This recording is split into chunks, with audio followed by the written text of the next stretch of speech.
নমস্কার, আমার চ্যানেলে প্রত্যেকে স্বাগত। আমি আবার চলে এসেছি পরবর্তী ভিডিও নিয়ে। ভেবেছিলাম ভিডিওটা এখানে স্টপ করব, কিন্তু না।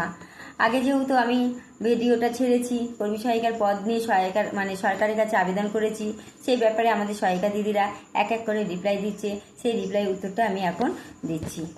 তা আমি তো আগেই বলেছি, আপনাদের মাইনে বেড়েছে বলে আমার কোনো রাগ বা হিংসে কিছু নেই, কিন্তু আপনারা আমাকে হিংসুটি থেকে শুরু করে যা খুশি তাই বলছেন, বলে যান। উত্তরগুলো এবার আমি দিচ্ছি। এক সহায়িকা দিদিভাই লিখেছেন যে আমাদের তো সরকার ফোন দিয়েছে, আপনাদের ফোন দেয়নি, তার জন্য ভাই আমরা দায়ী? সরকারি কেন্দ্র সরকার আমাদেরকে ফোন দিয়েছে, তা ওনাদের তথ্য তুলে দেওয়ার জন্য। আপনারা তো তথ্য তুলে দেন না, তাই আপনাদেরকে ফোন দেয়নি। কেন্দ্র সরকার মনে করেছে একজন AWW তথ্যটা তুলে দেবে, তাই AWWকে ফোনটা দিয়েছে। তার জন্য আমাদের কি দোষ? সরকার কেন ভাবেনি আপনারাও কাজটা তুলতে পারবেন, আপনাদের কেন ফোন দেয়নি জানি না। যাই হোক, ওই ফোনটা দিয়েছে, ওই ফোনে পোষণ অ্যাপের কাজ চলছে। মূল্যবান তথ্যগুলো সরকার দিল্লিতে বসে পেয়ে যাচ্ছে, সেখান থেকে ফোনটা যেমন দিয়েছে। আমরা কিন্তু ওই 166 টাকা রিচার্জে কিন্তু এই কাজটা হয় না। আমরা কিন্তু আমাদের পকেট থেকে রিচার্জ করি, সেই রিচার্জ দিয়ে আমরা পোষণ অ্যাপের কাজ করে কিন্তু আপনারাও পাচ্ছেন টাকাটা। 250 টাকা করে পোষণ অ্যাপের টাকা পাচ্ছেন না?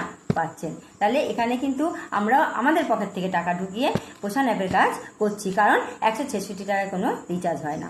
আর এই দিদিভাই লিখেছেন আমাদের 2200 টাকা মাইনে কেন্দ্র বেশি দেয়, এই ব্যাপারে কেন আমি বললাম না। তা কেন্দ্র কেন বেশি দেয় সেটা আর ভেঙে বলতে হবে? কেন্দ্র আমাদেরকে আপনাদের থেকে বেশি পরিমাণে তথ্যটা আমাদের কাছ থেকে পাচ্ছে, সেই হিসাবে ওনারা মনে করেছে যে আমাদের টাকাটা একটু বৃদ্ধি হওয়া উচিত আপনাদের থেকে। সেই হিসাবে ওনারা বোর্ড বসে একটা সিদ্ধান্ত করেছে। তা কেন আপনাদের বাড়ায়নি সেটা আপনারা কেন্দ্রের সাথে লড়াই করতে পারেন। কোনো সহায়িকা দিদিভাই বলেছেন আমি হিংসুটে। হ্যাঁ, আমি মানছি আমি হিংসুটে। কেন বলুন তো? সত্যি কথা তুলে ধরেছি তো, তাই আপনাদের মতো সহায়িকা দিদিদের হিংসুটে বলে মনে হয়েছে। সমস্ত সহায়িকা দিদির কথা আমি একদমই বলবো না। যারা যারা এই মন্তব্য করেছে অনলি ফর তাদের জন্য। তা একই অনারিয়াম রাজ্য দিচ্ছে, তাই জন্য রাজ্য সরকারের কাছে আমি আবার আবেদন করছি যে একই অনারিয়াম যখন কর্মী সহায়িকা পাচ্ছে আপনাদের কাছ থেকে, তাহলে সমস্ত দরকারি কাজগুলো দুজনা ভাগ করে করব। সমস্ত সার্ভে, SIR সার্ভে, BLO কাজ, pulse polio, Awas Yojana survey, Annapurna verification, সমস্ত ওদেরকে দিয়েও করান না। মাননীয় মুখ্যমন্ত্রী মহাশয়কে বলছি, আমাদের পদের তো মূল্য দেননি, একই স্কেলে পদটাকে রেখেছেন, তাহলে এই দরকারি কাজগুলো আমরা কেন একা করব? সহায়িকা দিদিদের বলছি, আমাদের অনারিয়ামটা সরকারের কাছে আমি তুলে ধরেছি বলে আপনাদের এত জ্বালা ধরছে। তাহলে আপনাদের কথাই যদি ঠিক হয়, তাহলে এবার পয়েন্টে আসুন যে সেন্টারে চালানোর খরচা আমরা কেন একা দেব? একই তো অনারিয়াম, মাইনেটা পেয়ে আপনারা কিন্তু ঠিক ঠিক করে সংসারে খরচ করতে পারছেন, আমরা পাচ্ছি? ডিম ওইটুকু মাইনে দিয়ে তো এতবার নিজের পরিবার হয় না, তো সারা এলাকাবাসীকে কি করে খাওয়াবো? কিন্তু ডিম সবজি জ্বালানি কিনে তো আমাদের খাওয়াতে হচ্ছে। কিভাবে খাওয়াচ্ছি একবার আপনাদের অন্তরে ব্যথা লেগেছে?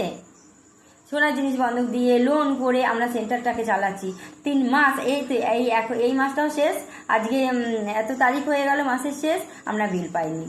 তা কিভাবে এই সহায়িকা দিদিরা চালাচ্ছে, কর্মীরা চালাচ্ছে, সহায়িকা দিদিদের একটু কষ্ট হয় না, তাই না? কোনো একটা ভালো রিপ্লাই দেখলাম না। এই সমস্ত হিংসুটিমূলক রিপ্লাইগুলো এসে তার পরিপ্রেক্ষিতে আমাকে এই কথাগুলো বলতে হচ্ছে। আবার কোনো সহায়িকা দিদিভাই বলেছেন যে আমাদের পুষিয়ে যাচ্ছে বিল দিয়ে। আরে ভাই, আমরা এই এতটা দায়িত্ব নেব কারণ আপনারা পোষান না।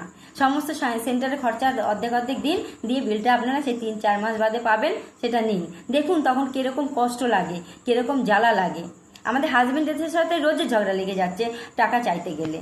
সরকার তো এমনকি অনারিয়ামটাও 1 মাসের দেয়নি, আর যদিও আপনাদেরও দেয়নি, কিন্তু আমাদের তো কিনতে হচ্ছে। সেন্টারের জিনিসপত্র তো আমাদের কিনতে হচ্ছে। কি দিয়ে ভাই আমরা কিনবো? একটু কি আপনাদের মনে অন্তরে ব্যথা লাগে না যে দিদিরা কত কষ্ট করে সেন্টারটা চালাচ্ছে? আমরা সমস্ত কিছু রেডি করে দিচ্ছি, রেডি মালটা পাচ্ছেন, আপনারা ইউজ করছেন। একবার রেডি করে ইউজ করুন না, নিজের সংসারকে মনে করে ওই সেন্টারটাকেও একটু ইউজ করুন, তখন বুঝবেন যে কি জ্বালা।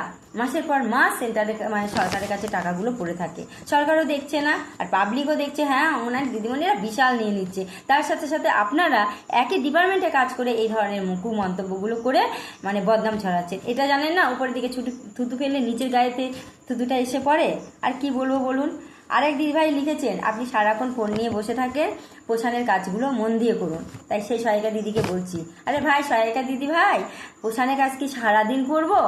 আমার ভিডিওগুলো প্রতিদিন রাত 10:30 11টার পর চলে। এই 11টার সময় তো পোষান অ্যাপটাও বন্ধ হয়ে যায়, আমি তারপরেই কিন্তু ভিডিওগুলো করছি। আর পোষান অ্যাপের কাজ আমি যদি ঠিকঠাক করে না করি, আমার সুপারভাইজার দিদি ছেড়ে দেবে? সুপারভাইজার দিদি আমাকে শোকাজ করবেন না? সিডিপিও স্যার আমাকে শোকাজ করবেন না? আমি কি আপনার থেকে শিখবো পোষানের কাজ? আর কিছু বললাম না, অনেক কিছু বলে ফেললাম। ধন্যবাদ সবাইকে।